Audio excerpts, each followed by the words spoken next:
With over 100 people dead in Texas from these floods, Ted Cruz has somehow managed to look as weak and as impotent as ever. Well, if you hate Ted Cruz, this is a pretty fun week. And if you like Ted Cruz, then you're Ted Cruz. This is Ted right here, and yeah, that photo makes him look tougher than he really is. And yes, his weakness is again on full display.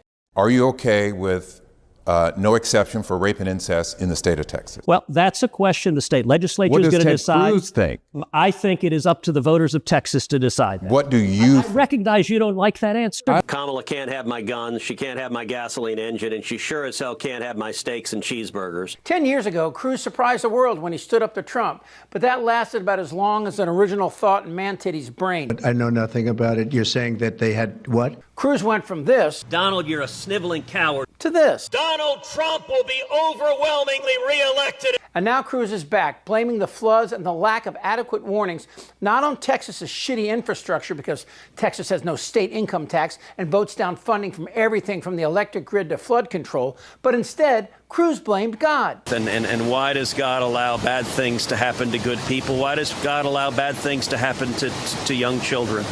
And I will say there are theologians and pastors who've been unable to answer that question for millennia. Look, I think every mom and dad this week has asked themselves, what if that was me? What if that was my little girl? What if that was my little boy?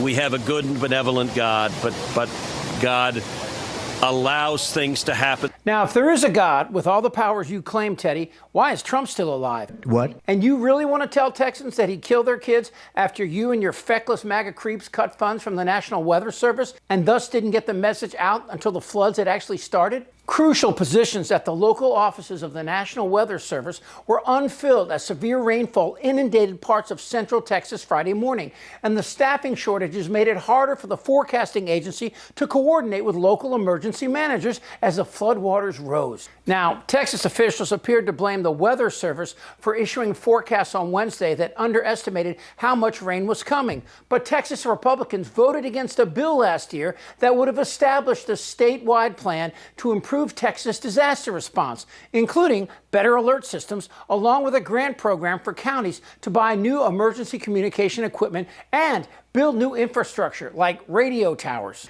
This is Wes Ferdell. He's a Republican who isn't blaming this shit on God, but instead on his own party. He said, I can tell you in hindsight, watching what it takes to deal with a disaster like this, my vote would probably be different now. Little late though, Wes, right? Just a few streets down, a list of people who may still be missing posted at the front of the Round Mountain Baptist Church. Greatest need is information. They just want to know what's going on. They want to know where their loved ones are. So back to Teddy. Watching Teddy stand in front of the flood, you might think he was all over this tragedy, spending every minute trying to work with the state and FEMA to save lives. But of course, that would mean you were talking about someone else. While small children and families were swept away by the floodwaters, some to possibly never be found, Ted Cruz was instead vacationing in Europe. Yeah, this guy. God allows things to happen sometimes that defy human explanation. As floods ripped through central Texas, killing at least 100 people,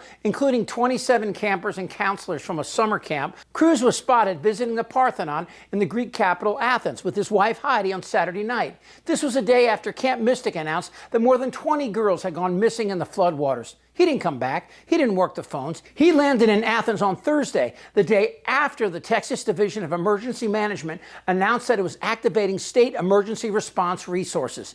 On the day Cruz's plane touched down in Europe, NPR reported that Lieutenant Governor Dan Patrick held a press conference as acting governor, warning that the potential flooding would hit overnight. And this pathetic little man is blaming God for the rising waters, the storms that are increasing in intensity each year, coinciding with the carbon buildup in the atmosphere and increased number of storms with growing veracity. As the floodwaters carried more than 100 Texans to their deaths, the following day, on Friday, July 4th, Lieutenant Governor was forced to call a second press conference to address the scale of the disaster. My name is Dan Patrick, he said. Lieutenant Governor, acting governor, the other governor's out of state today. He then went on to say, on a day which is usually for celebration, it's a very tough day in Texas. We had a disastrous flash flood. In Athens, however, it was a calm and sunny day. In Texas, Saturday, July 5th, local time, 24 hours after the river burst its banks, Cruz and his wife were lined up outside one of the many iconic tourist sites. There were over 100 flights that Cruz could have taken home, but he waited until Sunday. Then on Monday, Cruz went on TV with his Fox and Friends reach-around buddies and pretended he was there the whole time. And the girls that were killed, those are friends, those are neighbors, that they go to school with my girls. It is, the entire state is grieving at a level that is difficult to describe. But I'll tell you this also, Lawrence, the outpouring of love across Texas, across the country, across the world. You know, I've had colleague after colleague of mine in the Senate call from just about every state, Democrats and Republicans, saying, Ted, look, we're grieving for Texas. We're with you. And I will say this, in the face of disaster, Texans come together. Yeah, we do. And we're seeing an outpouring of love. Outpouring of love? Yeah, but those dead little girls didn't need your love, you sanctimonious prick. They needed a system that worked, that protected them, that cost money that we don't have because of your vote for Trump's budget bill. The one that gives tax breaks for billionaires and multimillionaires so there's no money for vital services. I'm beginning to understand why Ted Cruz has been hated by everyone, every place he's ever been. But of course, this isn't the first time Cruz has abandoned the state during a time of crisis. Back in 2021, Cruz took his family on a trip to Cancun, Mexico, after Texas was hit by a winter storm that left millions in his state freezing without power or water. But one Texas senator is under fire for other reasons. Senator Ted Cruz confirmed today he traveled to Cancun during the storm. When pictures of the senator with his family at the airport surfaced, social media exploded in anger and disbelief. At the time, millions of Texans were without power and many without water. I can't say what I want to say, but it is what it is. Hey, bro, we need some help down here. You out there having fun in Cancun, we down here freezing. Cruz released this statement today explaining his decision, saying, quote, with school canceled for the week, our girls asked to take a trip with friends.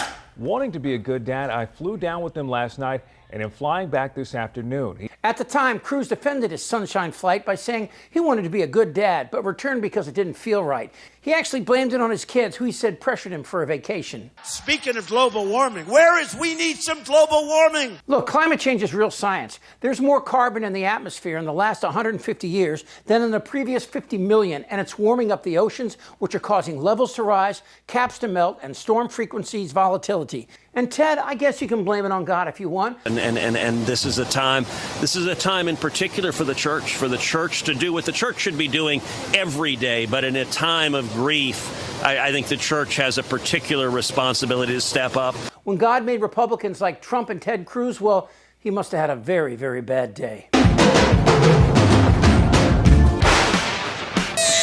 They don't know what the fuck they're doing. Goddamn right. Do you have no shame? I don't want to talk about this stuff. Am I wrong? Yes. Tick-tock. You're in a lot of trouble, Donna. I think he's crazy. I'm Chip Franklin.